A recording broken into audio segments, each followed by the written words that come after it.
বৈশাখ মাসের শুক্লপক্ষের তৃতীয়া তিথিকে অক্ষয় তৃতীয়া বলা হয়। অক্ষয়ের অর্থ যার কোনো শেষ নেই। অন্যতম শুভ তিথি।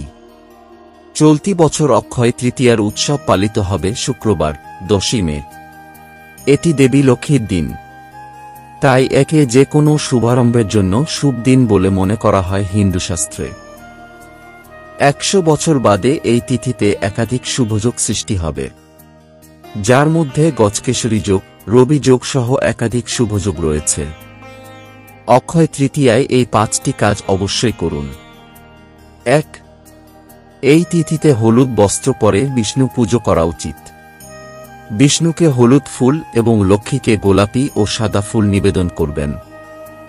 এরপর ঘিয়ের প্রদীপ জ্বালিয়ে লক্ষ্মী নারায়ণের পুজো করুন। 2. অক্ষয় তৃতীয়ার দিন বিষ্ণু সহস্রনাম ও শ্রীসূক্ত পাঠ করুন। এই তিথিতে পরিবারের সঙ্গে কোনো ধর্মীয় স্থানে যান। এর ফলে জীবনে ধন, পদ, যশ ও প্রতিষ্ঠা লাভ করা যাবে। 3. অক্ষয় তৃতীয়ার পুজো একাকী নারকেল লাল কাপড়ে বেঁধে নিয়ম মেনে তার পুজো করুন। এরপর টাকা রাখার স্থানে বা লকারে এই নারকেল রেখে দিন। ফলে পরিবারে ধন সম্পত্তি বৃদ্ধি পাবে। 4. এই তিথিতে পূর্বপুরুষদের উদ্দেশ্যে তর্পণ ও দান করা শুভ। নদীতে স্নানের বিশেষ মাহাত্ম্য রয়েছে এদিন। ফলে পূর্বপুরুষদের আশীর্বাদ পাবেন এবং পিতৃদোষ থেকে মুক্তি সম্ভব। 5. স্নানের পর দরিদ্র ও অসহায়দের দান করা শুভ। এর প্রভাবে অক্ষয় ফল লাভ করা যায়। এই দিনে যদি কোনো ব্যক্তি ভালো কাজ করেন এবং দান ধ্যান করলে তার দ্বিগুণ শুভ ফল পাওয়া যায়, যার প্রভাব অক্ষয় হয়। শুধু তাই নয়, এই অক্ষয় তৃতীয়ায় 3টি রাশির জন্য সুবর্ণ সুযোগ। 1. সিংহ রাশির জাতক জাতিকার জন্য খুবই লাভদায়ী হতে চলেছে গজকেশরী রাজ্য। এই সময়ে কাজ ও ব্যবসায় বিপুল লাভ হবে। ক্যারিয়ারের দিক থেকেও ভালো। পরিবারে সুখ সমৃদ্ধি আসবে। 2.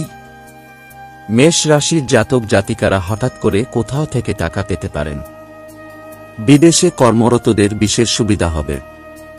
ব্যবসায় কিছু ভালো সুযোগ পাওয়া যাবে। এই সময় ভালো মাত্রায় ধনপ্রাপ্তি হবে, আর আপনার কথার প্রভাব থাকবে। 3. গজকেশরী রাজযোগের ফলে কর্কট রাশির জাতক জাতিকাদের ভালো সময় শুরু হতে পারে। আপনার আটকে থাকা কাজ এই সময় সম্পন্ন হবে। দেশ বিদেশে যাত্রা করতে পারবেন। ক্যারিয়ারের সঙ্গে জড়িত কোনো ভালো সিদ্ধান্ত নিতে পারবেন। আমরা প্রতিটি ভিডিও সব সত্যতা যাচাই করার পরই আপনাদের সামনে তুলে ধরি। পুরো ভিডিও দেখার পর আপনাদের কেমন লাগলো অবশ্যই কমেন্ট করে জানাবেন। আমাদের সনাতনী হিন্দু ইউটিউব চ্যানেলটিকে সাবস্ক্রাইব করে রাখুন এবং নতুন নতুন ভিডিওর আপডেট পাওয়ার জন্য পাশে থাকা বেল আইকনটি প্রেস করুন। আজ এই পর্যন্তই। ধন্যবাদ।